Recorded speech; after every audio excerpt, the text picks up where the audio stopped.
We've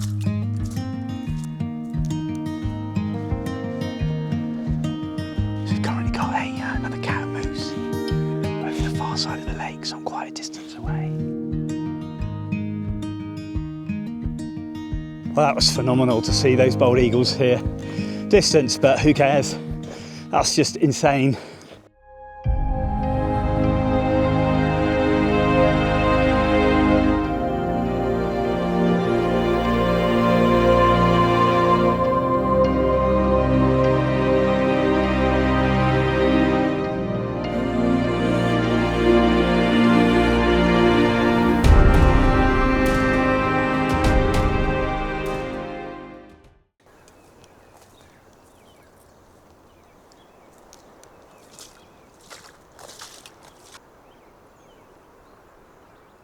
So hi to you all and welcome back to the channel for another video. So what are we doing today? Well, we're kind of out on the local patch with my two dogs, Monty and Maya. It's late morning, it's quite a gloomy day, but we thought we'd still get out on the local patch, give the dogs some exercise and me to get out with the camera in the fresh air. So for the sharp-eyed amongst you, you can see today I've got a different lens. So this is a Canon RF100-300 f2.8. So that's a fixed internal zoom inside up to 100 to 300 and it's 2.8 from 100 to 300. Many of you have probably seen this lens before. It is an absolutely fantastic lens for indoor sports, outdoor sports, for wildlife photography, an amazing lens. So Canon have kindly loaned me this lens, so it's not my lens, sadly. I'd love something like this. This is absolutely fantastic optics. I'm going to be putting this lens through its paces for a period of about 2.5 weeks. And I've got a very, very exciting trip coming up soon. In a couple of days' time, I'm heading off across Canada. So I'm going from Ontario into Saskatchewan, into Manitoba, into Alberta, and then finally into British Columbia. So a 2-week journey. And I'm traveling from rail from Ottawa to Toronto, and then overnight in Toronto when I catch the transcontinental rail link from Toronto all the way through to Vancouver, about sort of 5,000 kilometers. And I'm staying on the train for 3 nights. It's a 4-day transit. So it's going to be absolutely fantastic. And I'm stopping off in Jasper as well, which is in Alberta. I'm going to be there for 4 days. And then we're going to be transiting on then to Vancouver in British Columbia. So I'm going to be using this lens pretty much exclusively on the Canon R3 and on the Canon R7 and put it through its paces. So I'm going to be doing a blog on this performance of the lens, and I will also be doing a YouTube video, a vlog on the performance of the lens. Now I didn't get teleconverters with it, a 1.4 and 2 times of the RFs. Now they are amazing with this lens. Apparently there's very little drop off with 1.4 and there's only a very slight with the 2 times. But I didn't want to do it. I wanted to go straight native, straight with the 100 to 300. That's f2.8 from 100 up to 300, and just to put it through its paces as it is. Maybe in the future I can do a review on the 1.4 and the 2 times tele as well. But it's going to be amazing to use this lens. It's very lightweight, very, very sharp, and I'll hopefully be getting some amazing images as I travel 5,000 kilometers across Canada. It's going to be amazing. The amount of wildlife I hope to see will be superb, and lots of species that I've yet to see, certainly here in Ontario. So guys, I really hope you're going to stick with me for my journey on the train across Canada with my family, and hopefully I'll be getting some absolutely amazing shots that I can show you at the end of my trip. So stay tuned guys, thanks for watching, and I'll see you all very soon.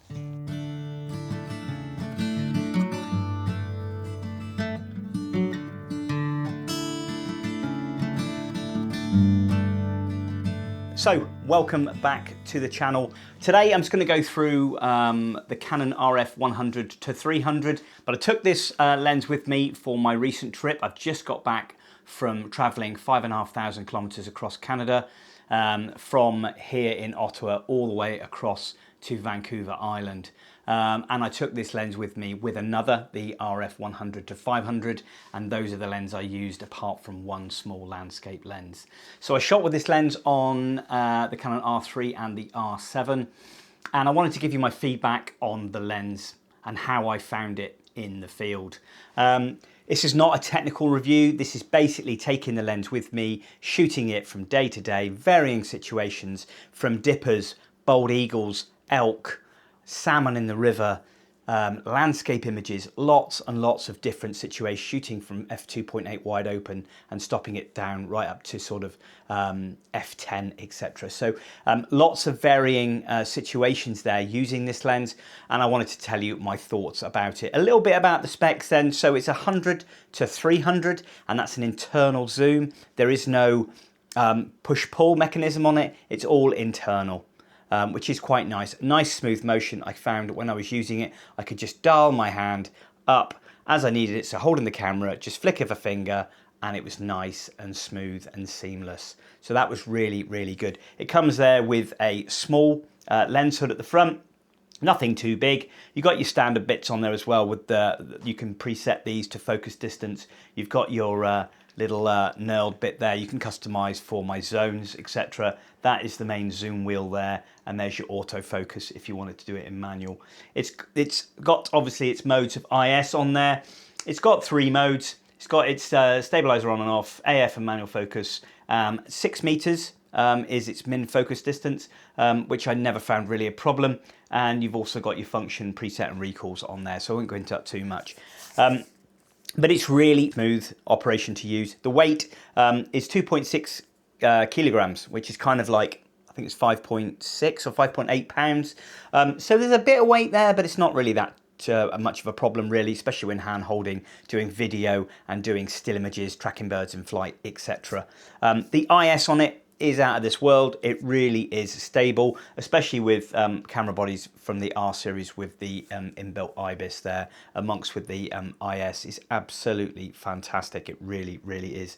And the retail price for this lens in the UK is about £11,500, and in Canada, I think, not including tax, is about $14,000, and that's Canadian. So it's not a cheap lens.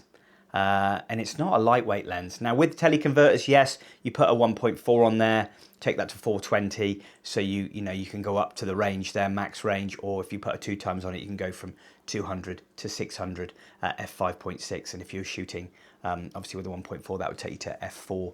Never tested it with that, but apparently it's pretty good with a 1.4, and I heard reports that with the 2 times it can be a little bit soft and less to sort of f8, f10, etc., and then you get the sharpness back. But all in all, optically and the speed of it, the AF was absolutely fantastic. Now, to be perfectly honest, I didn't really see a massive difference in the AF with my EF lenses on the R body. Really, I couldn't really say there was a massive difference. So for me personally, yes, it's snappy, yes, it's really good, but I get that with my EF glass. Would I have one of these lenses? Well, of course I would if I had the spare cash, because it's a really nice lens. But am I missing anything by using the EF glass? I don't really think so myself, but we'll go on to image quality a little bit later. As I said, guys, I covered quite a lot of provinces. When I left here, I went through Ontario, we went into Manitoba, Saskatchewan, into Alberta, and then finally to British Columbia. So I went through a lot of provinces, a lot of territories there, travelled by train for most of it, and also various other transportations. Travelled by boat plane as well, taxis, buses, trains, you name it, I went on it, and this went with me.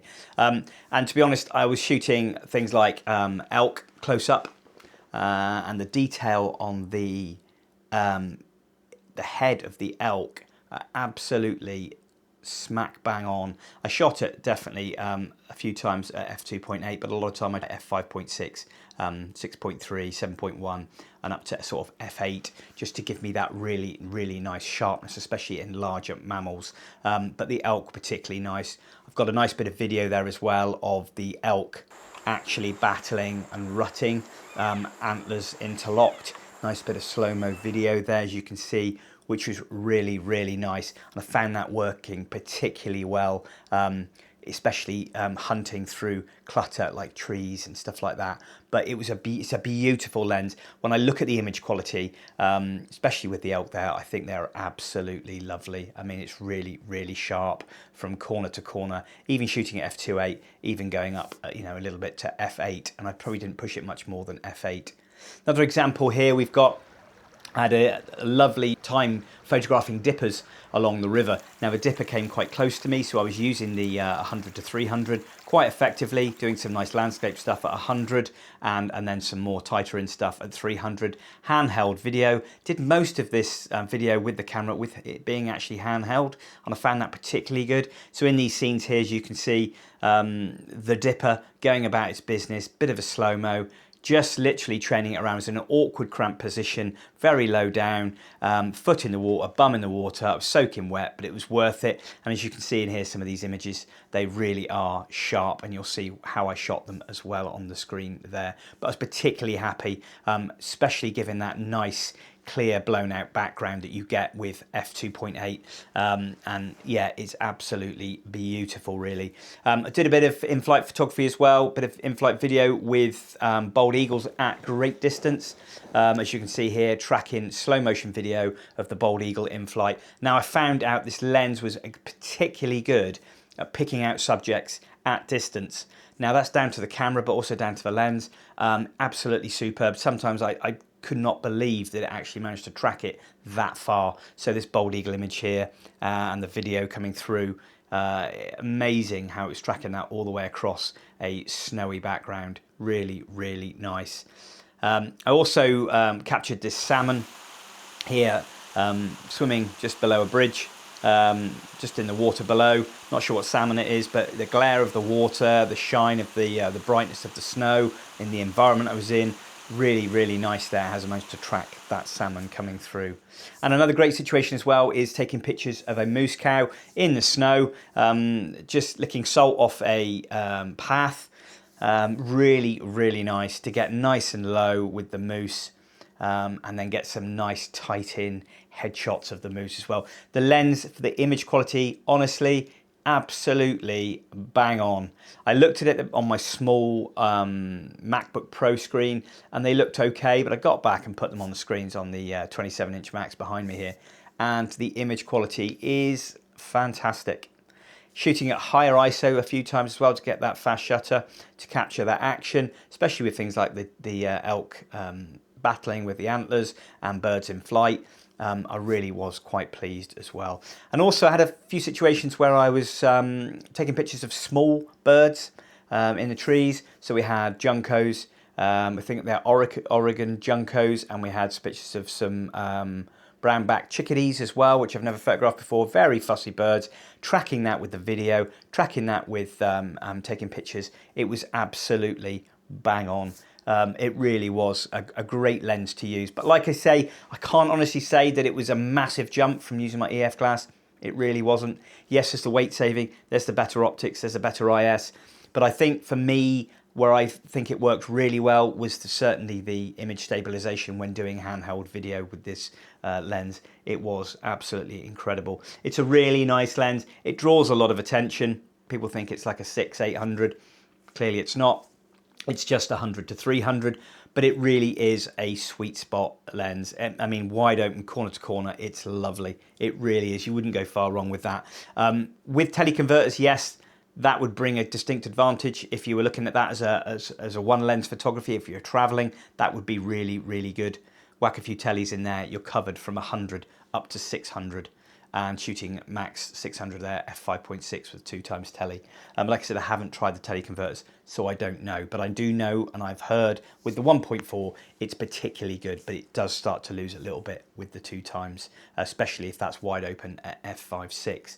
So another thing to be aware of. But all in all, yeah, absolutely blown away really with it. It was great to have it, and just my thanks to Canon Canada for loaning me the lens for the duration of my trip. It was fantastic. It was great to use it, and I'd love to try it again with teleconverters. I really would. But for me, yeah, I'd wholeheartedly recommend the lens to anybody thinking about getting a lens with a focal length of up to 300. And like I say, if you've got it on a crop sensor body, then you're going to get that extra reach as well. It worked really well on the R7 as well. I didn't use it as much.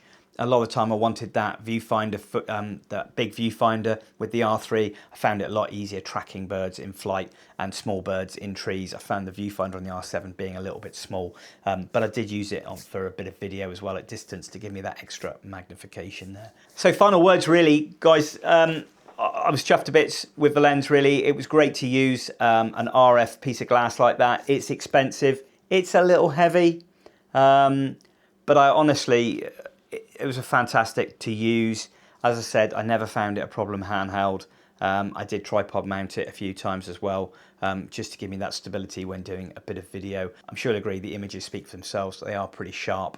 And with that handheld video, that's when I think for me this came into its own. I would say that was definitely better than my EF300 f2.8 handheld, and the weight saving is quite considerable there as well. But from me, guys, thanks very much indeed for watching. If you've got the lens, please let us know what you think of it in the comment section below. And also, if you're thinking about buying the lens, maybe if you've got any further questions you want me to answer that I've not covered today, please leave those in the comment section below also. And yeah, just let us know your thoughts. You know, I guess it's not for everybody, but for me as a wildlife photographer, to have that in my bag was a joy. If I had the money, I would get one. But my wife would go mad if I were to invest $14,000 plus tax or 11,500 UK pounds. It's a lot of money, granted. But for those people out there that I know that want to watch the review, that are interested to see how I got on, yeah, for me, I would give that probably a good 9 out of 10, I think. Yeah, it was a joy to use, and the images close up, the detail is just fantastic. So superb optics. I know I didn't cover the IS completely there. Needless to say, it was damn good. It really was. But that's it for me, guys. Thanks very much indeed for watching.